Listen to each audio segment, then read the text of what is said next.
แต่น้องอยากได้ทรงโมเดิร์นแหละ จะได้ทรงโมเดิร์น โดย เฮ็ดทรงโมเดิร์นเฮ็ดเรือนอันไม้เชอร่าทรงโมเดิร์นมันสิแม่เข้าน้องท่าอยู่บ่ น้องอยากได้แบบนั้นน้องเห็นแล้วงามแบบว่า อันนี้ก็คิดไปผู้เดียวซื่อๆนะเลยว่าแนวใดก็ได้หั้นนะ เออแบบว่าเว้าให้มักแท้เนาะ แม่น อืมเอาแล้วแต่ผู้หลักผู้ใหญ่เพิ่นได้นั่นก็ได้ นั่นแหละค่ะว่าตามที่ว่าน้องมักหั้นนะ มันก็ง่ายเฮ็ดเรือนโมเดิร์นมันบ่ได้อัน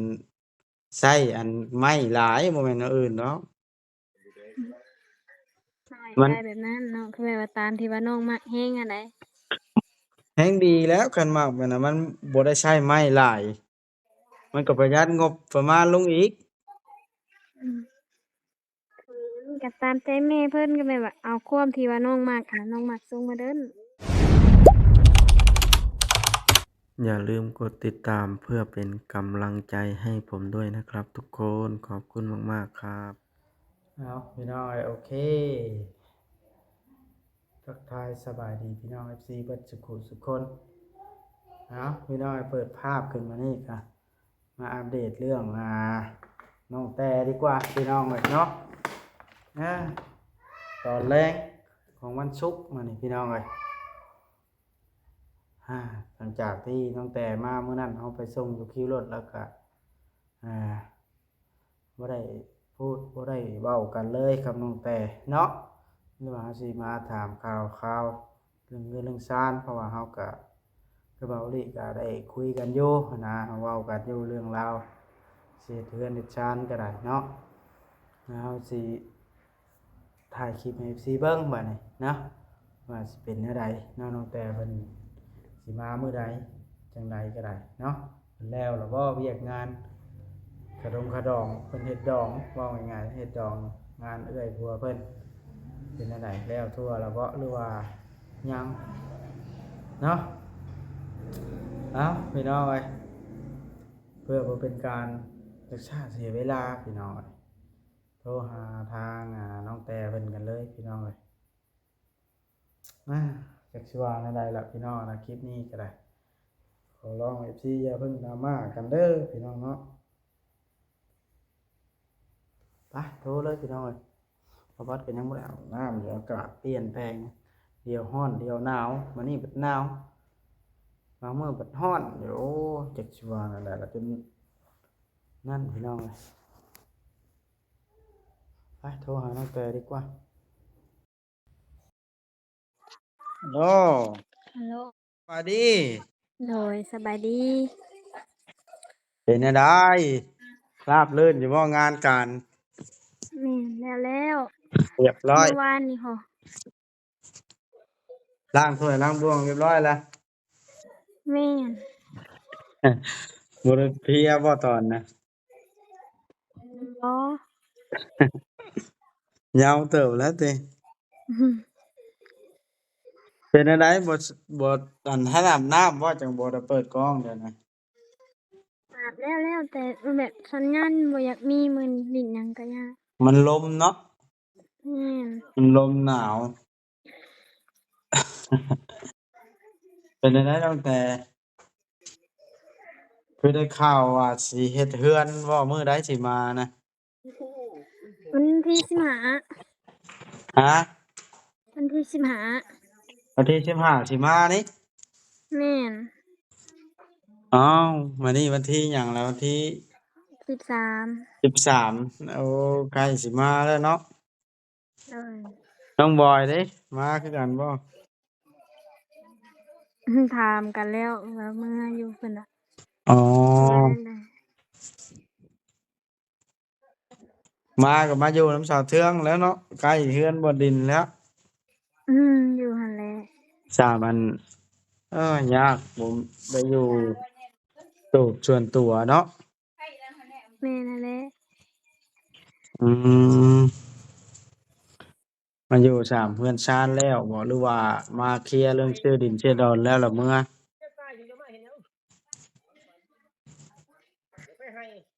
หรือว่าแนวใด อันนี้น้องก็ยังบ่ฮู้นำเบาอันนั้นเบาโอลิอยู่ได้อันนี้ก็โอ้คือได้ยินว่าเพิ่นเว้าอยู่ว่าสิเฮ็ดเรือนให้น้องแต่เพิ่นว่าเฮ็ดมันก็เฮ็ดแบบแม่นว่าเฮ็ดเรือนน้องก็บ่ได้มาแล้วบัดนี้เฮ็ดเรือนแล้วพู้นแหละเฮ็ดเรือนนั่นแบบว่าเรือนเรือนไม้ผ่าเชื้อรามันสิแล้วไว้ง่ายกว่าเรือนปูนอยู่เนาะแม่นนั่นแหละเพราะว่ามันจับตอกใส่โลดเด้อืมันสิง่ายมอยู่ตัวนั้นน่ะแต่น้องอยากได้ทรงโมเดิร์นแหละ จะได้ทรงโมเดิร์น โดย เฮ็ดทรงโมเดิร์นเฮ็ดเรือนอันไม้เชื้อราทรงโมเดิร์นมันสิแม่เข้าน้องท่าอยู่บ่ น้องอยากได้แบบนั้นน้องเห็นแล้วงามก็ว่าอันนี้ก็คิดไปผู้เดียวซื่อๆนะเลยว่าแนวใดก็ได้หั้นนะเออแบบว่าเว้าให้มักแท้เนาะแม่นอืมเอาแล้วแต่ผู้หลักผู้ใหญ่เพิ่นได้นั่นก็ได้นั่นแหละค่ะว่าตามที่ว่าน้องมักหั้นนะมันก็ง่ายเฮ็ดเรือนโมเดิร์นมันบ่ได้อันใช้อันไม้หลายบ่แม่นอันอื่นเนาะน้องอยากมันได้แบบนั้นน้องคือแบบว่าตามที่ว่าน้องมักแฮงอันใดแฮงดีแล้วคันมักแบบนั้นมันบ่ได้ใช้ไม้หลายมันก็ประหยัดงบประมาณลงอีกอืมก็ตามใจแม่เพิ่นก็แบบว่าเอาความที่ว่าน้องมักค่ะน้องมักทรงโมเดิร์นสุดใจเลยทรงโมเดิร์นนี่แล้วแต่แนวใดก็ได้เนาะถ้าเบิ่งก่อนเนาะ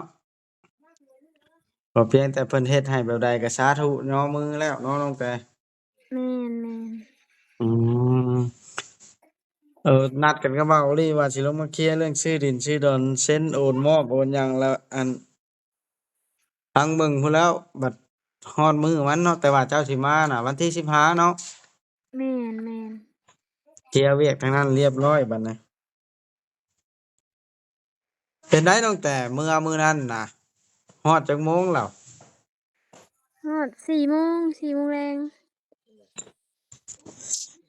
เพราะว่าน้องได้ไปซื้อปี้เดะก่อนได้ขึ้นรถพอดีรถมาน้องก็ซื้อปี้แล้วก็ขึ้นรถแล้วก็เพิ่นก็ออกมาเลย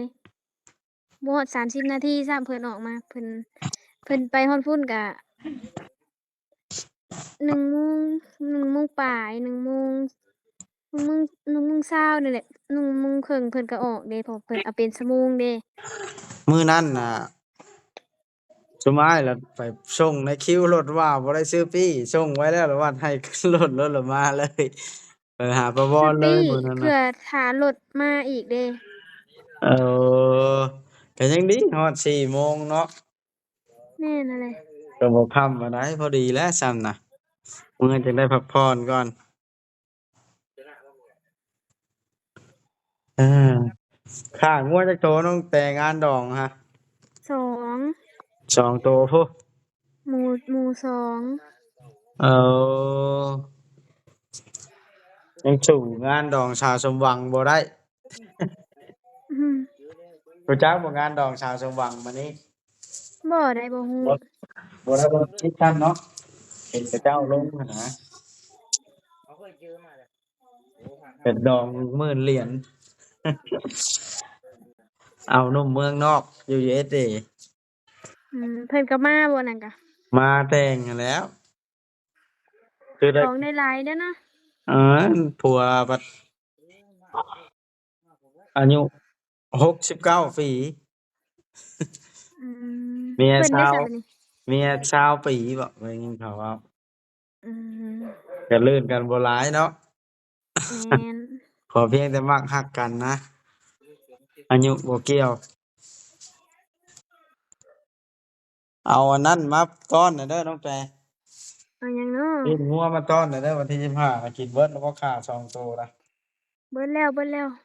เหลื่อมล่ะเหลื่อมแล้วอืมลมหนาวน้องแปรอากาศเปลี่ยนเมื่อยอยู่มื้อนี้น้องปวดขาน้องเพราะว่าน้องเก็บแก้วเบียร์เด้โอ้แก้วเบีแบบว่ายร์อิหยังย่างอนามัยเดินแถวนั้นล่ะจนเมื่อยเสิร์ฟบ่ได้เสิร์ฟอาหารพร้อมบ่ บ่นั่นน้องบ่ได้เฮ็ดเพราะว่าน้องเก็บแต่แก้วเบียร์น้องเมื่อยแล้วก็น้องเซาเมื่อยแล้วก็ฟังเสียงเมื่อนี่คือคืนนี่จนพร้าวปวดขาว่าฟังเสียงมานี่คือจนพร้าวแล้วเมื่อยแรงเติบฟังเว้านี่เนาะเมื่อคืนนี่เป็นไข้แล้วโอ้แบบเราเป็นไข้นำขาแน่เราปวดขานะเพราะบ่ได้กินยาแก้ปวดไว้หันนะมันยังบ่ดีคักเราบ่ทันเอาเหล็กออกเนาะ แม่นมันก็ปวดเจ้าพันให้ย่างดูบาดในเสิร์ฟอาหารย่างเก็บอนามัยเดินล้างถ้วยล้างบวงถ้วยบ่วงบ่ได้ล้างมีก็ล้างมื้อเช้านี้น้อยหนึ่งอ๋อกับมื้อแลงนี่ก็ล้างกับไอ้บอยแล้วก็แล้วอะนะ มีแต่อนามัยเดินเก็บขวดนั่นเนาะเก็บกวาดก็น้องก็บ่ได้เฮ็ดหลายดอกเพราะว่าน้องเมื่อยเลยน้องเมื่อยเลยน้องปวดขาแรงนะรู้แบบน้องนั่งยองๆผัดน้องลุกยืนบ่ได้บัดนี้น้องก็เลยโอ้ยว่าอย่าเลยว่าเพิ่นจะคิดได้ก็คิดเด้อว่า คันว่า เอาตัวบ่เฮ็ดจักตัวเองรอดก่อนวะคันว่าบ่เฮ็ดจักนี้บัดเกรงใจผู้ย่าและอยู่นำเพิ่นเด้ แม่น กระนั่นแหละจายอยู่ก่อนน่ะบ่ตีไผเป็นไดนอนหลับแล้วบ่อันน้องบอยนะบ่เพิ่นลิ้นน้ำหมู่เพิ่นอืมอยากแนะนำเราแนวหนึ่งน้องบอยในเวลาอันนั้นแล้วบ่อยากปากนำพวกอ้าย FC เพิ่นละเว้าหลายคน บ่มื้อนั้นน่ะเมื่อยแน่เพิ่นก็ยอมรับว่าเพิ่นเมื่อยน้องถามเพิ่นละเอียดแล้วเมื่อยเพิ่นว่าเพราะว่าลงรถแล้วก็ได้ไปแล่นเวียกเลยหันนะ มื้อนั้นกายไปเลยเด้มื้อน่ะเนาะแม่นแบบบ่ได้พาเพิ่นพักผ่อนบัดนี้เพิ่นก็ยอมรับว่าเพิ่นเมื่อยเพิ่นว่าอืมเป็นไดซะน้องแต่อันเรื่องเรือนน่ะเจ้าได้บอกอันทางอันผู้ใหญ่เพิ่นแล้วบ่ว่าเจ้ามักทรงแบบใดนะบ่แหละเพราะว่าเบาอีหลีเพิ่นกำลังโทรมาวางนี้วางมื้อคืนนี่เพิ่นก็โทรมาอยู่แต่รู้แบบเพิ่นยังกินเหล้ากินเบียร์อยู่หั้นนะเลยก็บ่ได้รับแป๊บหนึ่งเพิ่นก็ว่างไปเพิ่นสิถ่ายคลิปหั้นนะอ๋ออะฮะดีแล้วมักทรงใดเฮาก็เว้าโลดเนาะมันประหยัดงบเพิ่มเติมน้องแต่ดีแล้วเจ้ามักทรงนั้นน่ะหักฮู้แล้วว่าดินน่ะซื้ออยู่ไสเบาอีหลีว่าดินเพิ่นหักแต่บ่ฮู้ราคาหั้นนะน้องก็ซื้อดินทิศอันย้ายปั่นนะบ่ ดินเพิ่นเองเด้ดินลูกชายเพิ่นบอกน้องก็บ่ฮู้คือกันดินติดกันกับอันยายปั่นนั่นแหละซะเนาะแต่ว่าบ่แม่นดินติดกันกับอันนั่นน่ะบ่ดินติดกันกับเอื้อยดินติดเทืองน่ะกันกับแม่เฒ่าแก้วบ่ภาคดินตุปันไปแล้วก็ดินแม่เฒ่าแก้วบ่แล้วก็ดินเบาอีหลีบ่ อ๋อดินเอื้อยติดกันกับเอื้อยเทืองน่ะเนาะแม่นแบบมันก็คนเพิ่นก็ว่ามีทางออกอยู่ว่ามันก็คนละภาคทางกับดินเอื้อเทืองอะนะอืมๆมีคันดินเบาเลยงามมาแล้วนะฮะแม่นดินเบาอีหลีเพิ่นว่าบ่บอสกินข้าวกับหยังมื้อนี้มื้อนี้กินกับพิซซ่ากินกับทอดไข่ซื่อได้มื้อนี้อืบ่ได้มกินนำซ้ำมีแต่ลูกกับเมียกินอืบ่มอยากนำเขามันอยากลาบงัวบ่ได้กินแต่โดนแล้ว เอ้าซื้อกิติโลเท่าใดสิงัวเดี๋ยวนี้บ่ได้ไปบ่บุญนั่นน่ะบนได้ดอกบุญวันที่12อันเด้กินนี่น่ะบุญกินเฮดน่ะเด้วันที่เฮากายไปเด้บ่อืม บ่มีเวลาฮอดไปลิ้นบุญน้องแต่เอ้ย อืมคุมื้อนี่เสียงตู้บ่ได้ดังบ่ก็ดังอยู่ดังชอดมาอยู่โอ้แฮงอีหลีซะเนาะน้องเห็นแต่เพิ่นเอาลง เห็นเขาลงเฟซบ่แม่นี่เพิ่นเอาลงเฟซอืมอ้าวน้องแต่คันว่าเมื่อยก็พักผ่อนแล้วเด้อซันนะโดยโอเคและเฮ็ดกันพักผ่อนบัดพุ่นล่ะแล้วจังว่ากันฮอดแม่นมื้อฮอดยามกันเนาะวันแม่ที่นแม่15นจังมาโดยคุยโดกันยอ้ายก็สิไปถ่ายทำกับเบาโอลิสิไปลัดเบิ่งโดสิไปยลัดเอาอยู่ซิโนคือเก่าโดยโอเคเด้อโอเคอ้ายก็สิหาอาบน้ำพักผ่อนก่อนบัดนี้เมื่อยหลายยังบ่ได้อาบน้ำบ่ยังโอเคมันหนาวเด้จักสิอาบหรือบ่นี่ก็ได้ อยู่พี่ก็บ่ได้หนาวแรงปานใดหนาวอะมันบ่ อะ มีลมหั่นน่ะมัน ยอมอากาศ เนี่ย ยอมอากาศขนาดเดียวเปลี่ยนร้อนเดียวเปลี่ยนหนาวอยู่ไผสิจักแนวเฮ็ด แม่นไผสิปรับปรุงได้เนาะ อาแนวชุดความคิดอีหลีอันนี้ก็ได้ แม่นหั้นแหละ